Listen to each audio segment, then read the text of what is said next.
একই কালেমার দাওয়াত দেয়, বাতিলদের সঙ্গে ওঠা বসা করে, কোনো গন্ডগোল লাগে না, মামলা টামলা কিচ্ছু নাই। আমার একই কালেমার দাওয়াত দেয়, ফাঁসির মঞ্চে ঝুলতে থাকে, আছে না নয়? এক কালেমায় পোলাও করমা, আরেক কালেমায় খাবার নাই, ঠিক কিনা? ঈমান এনেছি আমরা, ঈমান আনবো আবু বকরের মতো। জোরে বলি ইনশাআল্লাহ। আবু বকরের মতো দৃঢ়চেতা হও। যাকাত যারা দেবেন, আবু বকর বলেছেন, তাদের বিরুদ্ধে আমি আবু বকরের জিহাদ ঘোষণা। আবু বকরের মতো দৃঢ়চেতা হও, ওমরের মতো সাহসী হও, ওসমানের মতো ধৈর্যশীল হও, লজ্জাশীল হও, আলীর মতো লড়াকু হয়ে বাতিলদের বিরুদ্ধে লড়াইয়ে ঝাঁপিয়ে পড়ো। রাজি আছেন কারা কারা? হাত উঁচু করে দেখেন মুসলমান।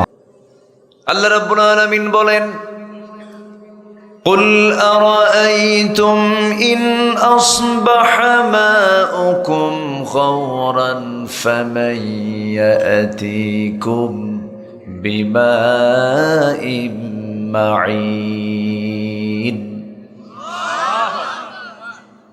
হে রাসূল, আপনি কি লক্ষ্য করেন নাই? রাসূলকে বলে তিনি, রাসূল আপনি বলে দেন, এই কথাগুলো জানিয়ে দেন আমার বন্ধুগণ। জমিনের ভিতরে আল্লাহ রাব্বুল আলামিন জমিনের নিচে কিছু পানি রেখে দিয়েছেন। সেই পানিটাকে মাঝে মাঝে যখন অনেক নিচে চলে যায়, সেই নিচে থাকা পানির স্তরকে উপরে তুলে দেন মানুষের নাগালে। তিনি কে? আল্লাহ তাআলা। এই বিশ্ব চরাচরকে সাজাতি, বিশ্ব চরাচরের পরিচালনায় কোনো ক্লান্তি আসে না যার, তিনি হচ্ছেন আমার আল্লাহ। তিনি বলছেন, ওয়ালা ইয়াউদুহু হিফযুহুমা ওয়া হুয়াল আলিয়্যুল আযীম। আবার আল্লাহ এক জায়গায় বলছেন, কোন কাজ করতে নিয়ে বান্দার জীবনে কত প্ল্যান করতে হয়, পরিকল্পনা করতে হয়, সাজাতে হয়, কিন্তু আমার আল্লাহ শুধু বলছেন, ইন্নামা আমরুহু ইযা আরাদা শাইআন আইয়াকুলা লাহু কুন ফায়াকুন। জোরে বলুন আল্লাহু আকবার। আমার আপনার জন্য কাল হলো তিনটা, অতীত, বর্তমান, ভবিষ্যৎ। কিন্তু আমার আল্লাহর জন্য সব কিছুই সমান, তিনি সব কিছু জানেন, তার জন্য সব কিছুই, ভবিষ্যৎ যা, অতীত যা, বর্তমানও তাই। আমার আল্লাহর কোনো সিদ্ধান্ত নিতে কোনো বেগ পেতে হয় না, কোনো ক্লান্তি আসে না। তিনি শুধু বলেন হয়ে যাও, সঙ্গে সঙ্গে তা হয়ে যায়। এই ক্ষমতা একমাত্র, কেবলমাত্র, শুধুমাত্র কার? আসতে বলবেন না, কার? আল্লাহ তাআলা। সেই মহান রব্বুল আলামিন আমাকে আপনাকে দুনিয়াতে সৃষ্টি করেছেন, পাঠিয়ে দিয়েছেন সুন্দর করে, শ্রেষ্ঠতার আসনে সমাসীন করে দুনিয়াতে পাঠিয়ে দিলেন। লক্ষ্য আছে না নাই? কি বিনা লক্ষ্যে না কোন একটা লক্ষ্যে পাঠিয়েছেন? উদ্দেশ্যহীনতা না একটা উদ্দেশ্য আছে? উদ্দেশ্য আছে না নাই? আছে। আমাকে কেন পাঠানো হলো? কি জন্য পাঠানো হলো? আল্লাহ রাব্বুল আলামিন এই কথাটা কোরআনে কারীমের মধ্যে একাধিক জায়গায় বলে দিয়েছেন কেন পাঠানো হলো। আল্লাহ রাব্বুল আলামিন সুন্দর করে বলছেন, ইয়া আইয়ুহান নাসু উবুদু রাব্বাকুমুল্লাযী খালাকাকুম ওয়াল্লাযীনা মিন ক্বাবলিকুম লাআল্লাকুম তাত্তাকুন। জোরে বলুন আল্লাহু আকবার। হে মানব মণ্ডলী, তোমরা সেই মহান রবের গোলামি করো যিনি তোমাদেরকে সৃষ্টি করেছেন, তোমার পূর্বের সকল জনকেও তিনি সৃষ্টি করেছেন। সেই মহান রবের তুমি গোলামি করো। অর্থাৎ এই দুনিয়াতে আমরা এসেছি, এক নম্বরের ডিউটি সেটা হলো, কারো আইন মানা যাবে না, আইন মানতে হবে একমাত্র কার? কারো বিধান মানা যাবে না, বিধান মানতে হবে একমাত্র কার? কারণ নিয়ম মেনে চলা যাবে না, একমাত্র নিয়ম মানতে হবে কার? আল্লাহ তাআলা। আমার বন্ধুগণ, আল্লাহ রাব্বুল আলামিন বান্দাকে জান্নাত দিতে চান, আল্লাহ কোন বান্দাকে জাহান্নাম দিতে চান না। কিন্তু দুঃখজনক হলো সত্য, অধিকাংশ বান্দাগুলো জান্নাত পাবে না, জাহান্নাম পাবে। বলেন, জান্নাত না জাহান্নাম? জাহান্নাম পাবে। অধিকাংশ বান্দা জাহান্নামে চলে যাবে, অল্প সংখ্যক বান্দা জান্নাত পাবে। যেরকম আলহামদুলিল্লাহ। ফার্স্ট ক্লাস লোক একটু কমই থাকে, সেকেন্ড ক্লাস লোক বেশি থাকে। জান্নাতের সংখ্যা বেশি, কিন্তু জান্নাতি মানুষের সংখ্যা কম। জান্নাতের মধ্যে বান্দা যা চাবে তাই পেয়ে যাবে। আল্লাহ রাব্বুল আলামিন বলেন, ওয়ালাকুম ফিহা মা তাশতাহি আনফুসুকুম ওয়ালাকুম ফিহা মা তাত্তাউন নুজুলাম মিন গফুরির রহিম। জোরে বলুন আল্লাহু আকবার। বান্দা তোমার মন যা চাবে তাই পাবে। জান্নাতের মধ্যে বান্দার সকল খাহেশ পূরণ করবেন তিনি হচ্ছেন আমার আল্লাহ তাআলা। সেই জান্নাত প্রাপ্তির জন্য আল্লাহ রাব্বুল আলামিন বলছেন, বান্দারে তোমার কিছু কাজ সম্পূর্ণ করে আমার কাছে তোমার আসতে হবে। প্রথম আয়াত আল্লাহ রাব্বুল আলামিন যেখান থেকে আমি তেলাওয়াত দিয়ে শুরু করেছি, সেই তেলাওয়াতের দিকে, সেই আয়াতগুলোর দিকে আস্তে আস্তে চলে যাচ্ছে। সূরাটার নাম হলো সূরাতুল বাকারা। সূরাতুল বাকারা 114টি সূরার ভিতরে আকারের সবচাইতে বড় 2.5 পারা সমান একটা সূরা হয়েছে। কোরআন হলো 30 পারা, তার 2.5 পারা জুড়ে হলো কোন সূরা? সূরাতুল বাকারা। 286টা আয়াত সম্বলিত এই সুন্দর একটা সূরা। শেষ দিকের আমি কয়েকটা আয়াত তেলাওয়াত করেছি। আল্লাহ রাব্বুল আলামিন প্রথম আয়াতে 277 নম্বর আয়াত আল্লাহ রাব্বুল আলামিন বলেন, ও বান্দা তুমি যদি আমার কাছে যদি 3টা কাজ করে আসতে পারো, 4টা কাজ করে আসতে পারো, আমি তোমার বড় বড় 2টা রোগ আমি তোমাকে তোমার জীবন থেকে মাইনাস করে ফেলবো। বড় 2টা রোগ তোমার সঙ্গে থাকবে না। যেরকম সুবহানাল্লাহ। 2টা রোগ তোমার মধ্যে থাকবে না। সেই 2টা রোগ কি? এই জাগতিক জীবনে এই 2টা রোগ হচ্ছে এখন বড় মারাত্মক রোগ। একটা হলো ভয়, আরেকটা হলো চিন্তা। আজকে গোটা দুনিয়া জুড়ে ভয় আছে না নাই? মানুষ বাঘকে বেশি ভয় করে না, মানুষ মানুষকে বেশি ভয় করে। বলেন বলেন বলেন, কথা বলতে হবে। বাঘ হিংস্র, সিংহ হিংস্র, হায়না হিংস্র, বিষধর সাপ অত্যন্ত ভয়ঙ্কর। কিন্তু এই সমস্ত সাপ, বিচ্ছু, পোকামাকড়, বাঘ, সিংহ, হায়না, এগুলোকে মানুষ যতটুকু না ভয় পায়, তার চাইতে আজকে মানুষ রূপী কিছু হিংস্র জানোয়ারকে তার চেয়ে বেশি ভয় পায়। আল্লাহ বলছেন 4টা কাজ করো, তোমার মধ্যে এই ভয়টা আমি আল্লাহ উঠায় দেব। যেরকম সুবহানাল্লাহ।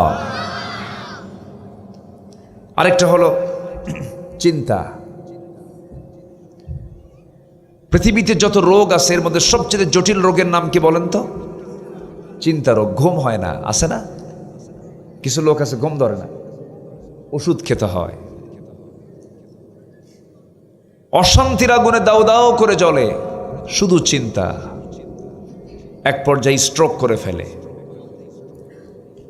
তাহলে আল্লাহ কি এমন আমল করতে বললেন যে আমল করলে পরে বান্দার বিরুদ্ধে ভয়ও থাকবে না, চিন্তাও থাকবে না?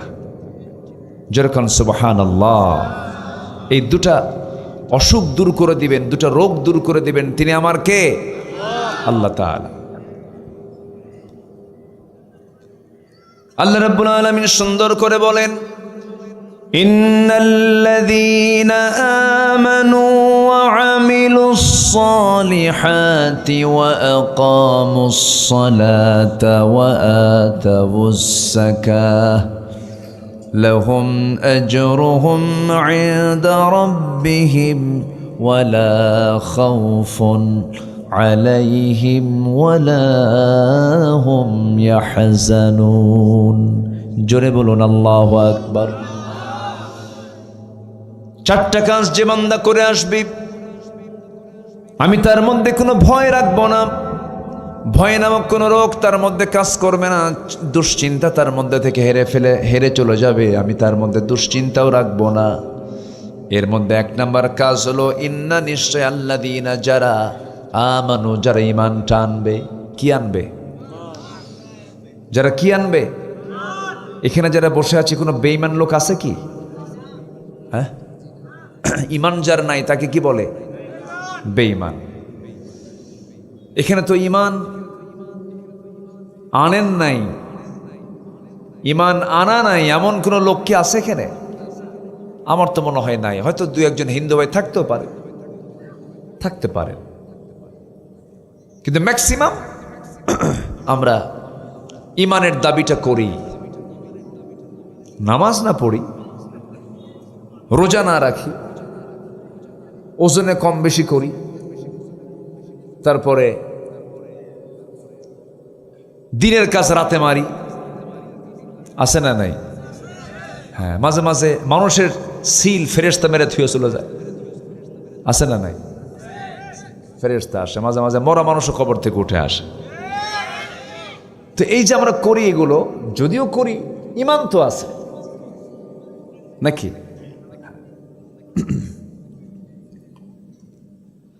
আমার বন্ধুগণ,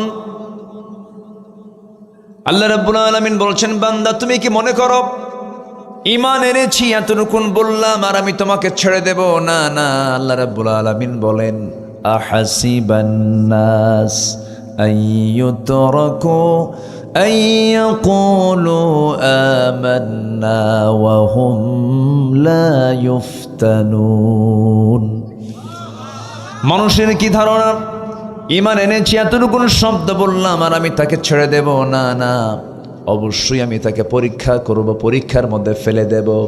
এখান থেকে প্রমাণ হলো সূরাতুল আনকাবুতের আয়াত প্রমাণ করে দেয় ঈমান থাকবে যার, পরীক্ষা আছে, পরীক্ষা আছে তার। ঈমান নাই যার, পরীক্ষা নাই তার। তাহলে আমি চারটা কাজ যদি করে যাই দুনিয়াতে, আল্লাহ রাব্বুল আলামিন তাকে বলছেন তুমি কোনো চিন্তা করো না, চিন্তা রোগ আমি দূর করে দেব। তোমার মধ্যে থেকে কোনো ভয় রোগ থাকবে না, ভয় রোগটাও দূর করে দেব। শর্ত হলো চারটা কাজ করে আসবে। এর মধ্যে এক নাম্বার হলো ঈমান। সেই ঈমানটা হলো পরীক্ষা ছাড়া ঈমান না, পরীক্ষিত ঈমান। কি ঈমান বলেন? পরীক্ষিত ঈমান। এটা সময় দিতে হবে আমাকে। আজকে আমাকে সবাই সময় দিচ্ছেন তো নাকি? কারণ কোনো সমস্যা নাই তো? জোরে বলি ইনশাআল্লাহ। এখন তো সস্তায় কিছু জনপ্রিয় লোক আজকে সমাজে গড়ে উঠেছে, সস্তায় অনলাইনে মাঝে মাঝে বউরে দিয়েও টাকা কামাই করায়। কি নাকি কাপল ভিডিও নাকি? হ্যাঁ, কাপল ভিডিও করে। আবার জনগণের কিছু মানে জনতার কিছু ফেরিওয়ালা আছে, মানবতার ফেরিওয়ালা আছে। মিল্টন কি সামাদ্দার না কি নাম আল্লাহ জানে। হ্যাঁ, মিল্টন সামাদ্দার। তার নাকি ফ্যান ফলোয়ার অনেক বেশি। সে নাকি বৃদ্ধাশ্রম গড়ে তুলেছিল। মাঝে মাঝে সেখান থেকে নিয়ে নাকি আবার কিডনিও বেঁচে দেয়। মানুষ কখনো ভালো হবে না কি ছাড়া? আস্তেক হয়। আরো জোরে বলেন, শুধু কি ঈমান না, পরীক্ষিত ঈমান ছাড়া। ঈমান তো সবারই আছে। তাহলে মিল্টন সামাদ্দার যদি এমনটা করিয়ে ফেলে, বৃদ্ধাশ্রম গড়ে তুলে বৃদ্ধ মানুষকে নিয়ে আসলো, অসহায় এতিমদেরকে নিয়ে আসলো, সেবা দিল, কিন্তু কিডনি নাই। কি নাই? তাহলে এই যে অমানবিক কাজ, মানবতার ফেরিওয়ালা হয়ে যে অমানবিক কাজটা করলো, যদি এটা সত্যই হয়, এখন তো রিমান্ডে আছে মনে হয়, এই যে অপকর্মটা করলো, ঈমান থাকলে ন্যূনতম এই জঘন্য অপকর্ম কেউ কি করতে পারে? তাহলে একটা মানুষের সবচেয়ে বড় পুঁজি হলো কি আনা? আসতে বলবেন না, কি আনা? ইমান আনলেই সে নিরাপদ। কিন্তু ইমান তো আনলাম, কিন্তু ইমান আনার সঙ্গে সঙ্গেই সঙ্গে আরেকটা জিনিস যুক্ত হবে, সেটা হলো পরীক্ষিত ইমান। সামনে বহু অফার আসবে, সুন্দরী নারী তোমাকে প্রেমের প্রস্তাব দেবে, তুমি তখন ইউসুফ হয়ে যাবে।